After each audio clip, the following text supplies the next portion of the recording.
welcome back to Just One Question. And I am particularly excited today to welcome a fellow practitioner to the show. Akash Karia is an introvert who makes his living as a keynote speaker, something one would imagine is a highly extroverted profession. But he has spoken 15 countries, 4 continents, from audiences ranging from 5 people to 7,000 people. He's written 12 books on the subject of communications, influence, self-leadership, well-being, selling more than, wait for this, all of you authors out there, 250,000 copies together. So Akash knows something about communications, and we're hoping to unpack a little bit of that today. But first of all, Akash, welcome. How are you doing today? Excited to talk to you. Thank you for having me on the show, Nick.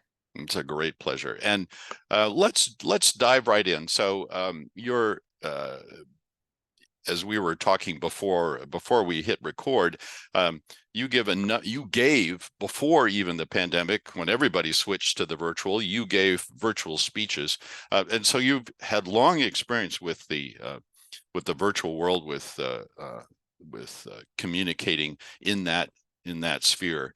Tell us a little bit about that experience. What's that been like for you? Why did you start doing it, and how has it gone? I love communicating virtually. And I started doing this 3 or 4 years prior to the pandemic. And the reason that I started doing this was out of necessity. So as a keynote speaker, I make my living by giving keynote speeches. And one of the things that I realized is that it's much easier to sell to existing clients than it is to get a new client. And so my strategy was, how do I sell more of my services to existing clients? Because we can't always meet in person. And so I started giving add-ons that were virtual masterclasses on top of the keynotes that I did. And what this would look like is a client would hire me for a keynote to 500 or 1,000 people in person. And then they would book me for 3 or 4 in-depth masterclasses that I did virtually. And doing this, I really began to enjoy the virtual format. I love speaking virtually because, number one, I get access to a bigger audience. The biggest audience that I've had is 7,000 people. 7,000 people, that's an entire stadium. Can you imagine doing that in person and how difficult that would be? And I know when we communicate virtually, we think, oh, we have 50 people or 100 people. But those are actual people on the other end of the line. The other thing that I really enjoy about virtual communication is we can leverage technology to get instant feedback from the audience, and feedback that we don't always get in person. I'll give you an example. I did a leadership keynote that was virtual for this large corporation. And in that keynote, I had a poll that I got the audience members to vote on anonymously, which said, how many of you are afraid of speaking out against your leaders, even if you know that they're making a mistake? Now, that's a very sensitive question. And yet we got back data that said about 40% of them didn't have psychological safety. And with questions like those, I was able to show the organizers that there was real value in what we were discussing and why we needed to take action around building psychological safety. So virtual keynotes for me, virtual presentations, they don't replace in-person presentations, but I think they're a very valuable add-on for connecting with people and getting instant feedback. Yeah, I love that, because right away you seize on one of the benefits of the virtual. Had you asked that question, how many of you feel safe with your bosses in person, you not a single hand, or how many of you don't feel safe, not a single hand would have gone up. Nobody would have been willing to confess to that with potentially their bosses or even their colleagues around them. So I can't resist one follow-up question. What else have you learned, because you have now, as we've established, long experience with the virtual, well before everybody else joined the bandwagon because they were forced to. What else have you learned about successful communication, presenting virtually. What is it you have to do that's different from in person? That's an interesting question. Mm. I don't think that you need to do anything differently. I think what you need to do is do more and do it better. There's two specific things. Okay. So the first one is around engaging the audience. Now, for a certain period, I tried to grow my business using online webinars. We would have lots of people that would join these webinars. We'd offer them content for free, and then I would try and get them into my paid membership program. I spent $15,000 getting people to join these webinars by running ads. I lost $7,000 the first time that I did this. And what I was doing was I was trying to give a lot of information to the audience to show them that I was an expert. And in doing so, I was overwhelming the audience with information. So I decided to set my ego aside as a public speaking expert and go and look at what do I need to do differently in order to make sales online. And the one thing that I learned was from a man called Russell Brunson. And he said, ask more questions. He said, when you're presenting in a virtual setting, you want to always keep engaging the audience. And you're asking questions either to have them type in the chat, or you're asking questions that are rhetorical, but it makes it feel like they're having a conversation with you. Yes. Because when you think about it, the element of being on a screen is very much like you're watching someone on TV and you're having you're in an intimate environment. You are in your home. And therefore, you're not expecting to have this large public speaker that's roaming around. No, you're expecting a conversation. And when you have a conversation, it's two-way. So I started asking a lot more questions. Why do we do this? Why do we need this? How do we solve this? It created what I call a knowledge gap. What's a knowledge gap? A knowledge gap is a gap between what the audience knows and what they don't know.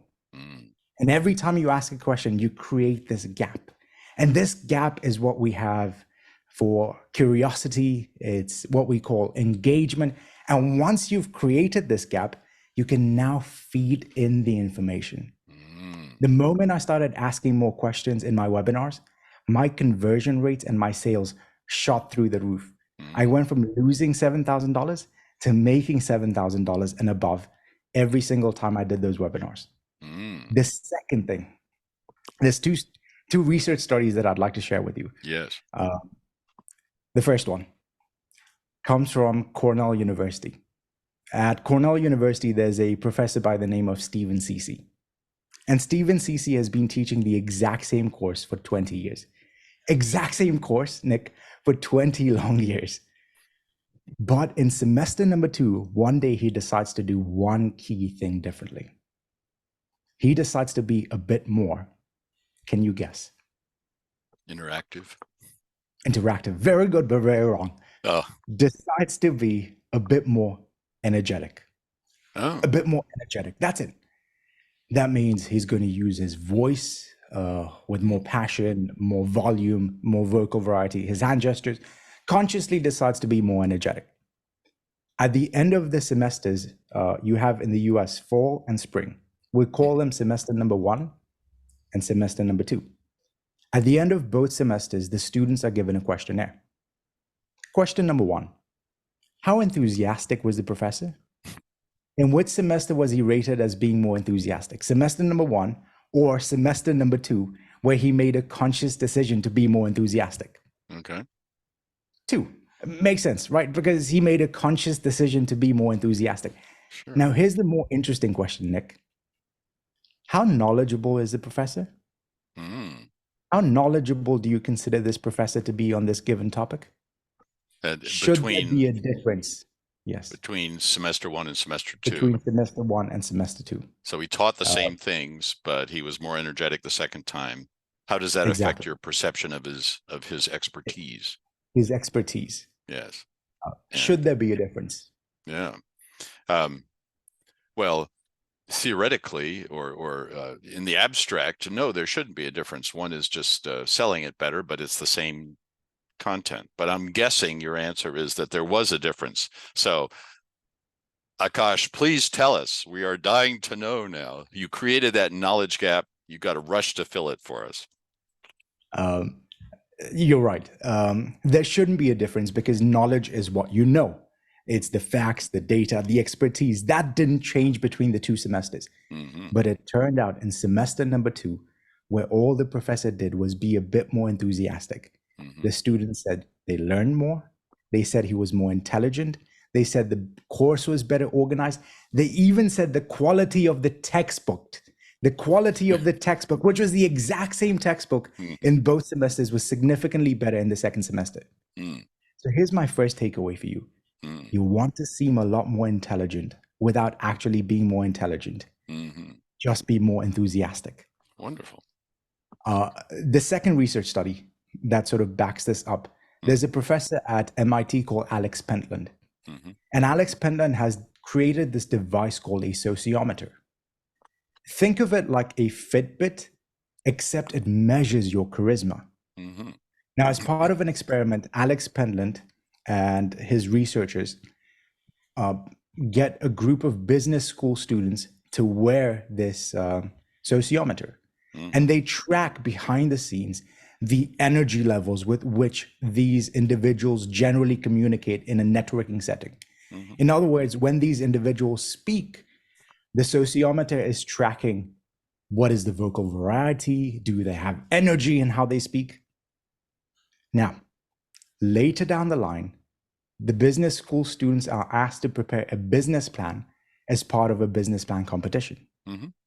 And the group of students that are giving the business plan will then evaluate as a group who had the best business plan. In other words, whose idea was the best. Now, how do you judge the best idea for a business plan? You look at the facts, the data, the statistics, the market size, the graph, all of those things. Nope. Turns out, behind the scenes, the professors were able to predict who would win the business plan competition without knowing anything about the business plan or knowing anything about the person. The professors were able to predict who would win the business plan competition without knowing anything about the business plan or knowing anything about the person. How? They looked at the energy level of the person who was speaking. And you talk about this in your books, Nick, that there's 2 layers of language. First is what you say, and second is the body language. It's the conviction with which you express things. And we don't pay attention to the second layer. And I think when it comes to virtual communication, it becomes more important to be aware of what is my energy level and how do I get my energy level to a point where I would engage the audience, portray my confidence and my authority in what I'm saying. Final thing, a very quick technique that I'll give you. How do you do this, right? Akash, you've taught me all of this stuff. Like, how do I apply this? One way to do this is what I call match and mirror the audience. It's very easy if you're in an in-person setting. If you walk into a room, it's 50 people. The energy in that room is very different than if you walk into a room with 10,000 people. What you want to do is you want to match the energy of the audience. Where are they? Are they very excited? Has everyone come back and they're excited to see Nick Morgan give a presentation? Or are they a bunch of CEOs in suits, sitting up straight, come back from lunch? So you want to match the energy of the audience and then +1. Yes. And I like to ask myself, 0 to 10, what is the energy of the audience? Start there for what I think my energy should be, and then build up +1 and +2. And that is the appropriate level of energy at which you should be speaking. When you do this virtually, look at the number of participants, look at the time, and generally with the interactions that you've had, what is the appropriate level of energy for this group? And then +1 or +2. I love that. There's a lot of presenting wisdom in that, a lot of communications wisdom in that. So thank you very much for that. And of course, Alex Pentland's an old friend of Public Words and Just One Question.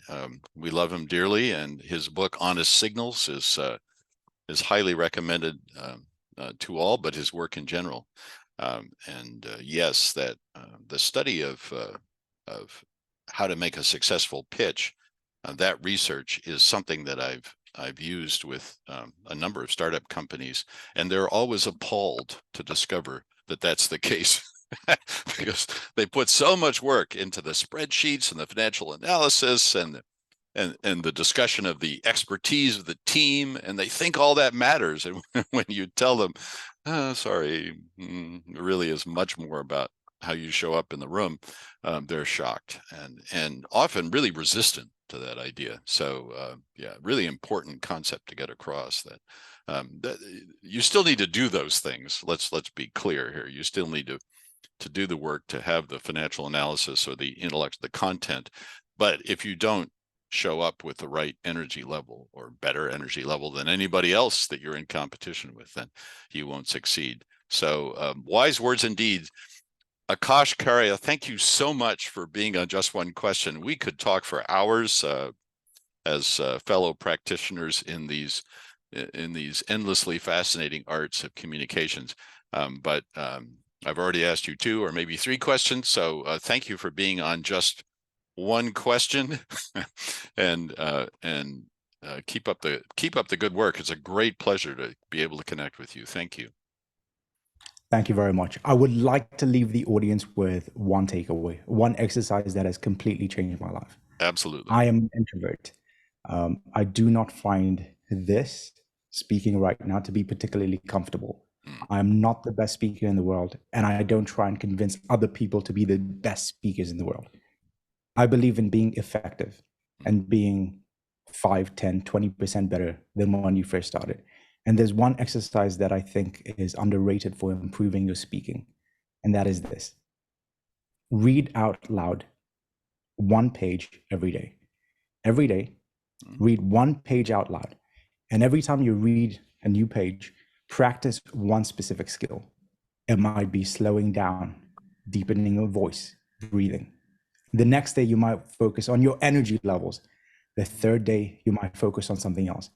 But it's a great way to get a lot of practice for public speaking and expressing yourself with your voice. And for me, it's been the best thing that I have done to improve my speaking. Nick, thank you very much for your time. Your book was what got me started in this career.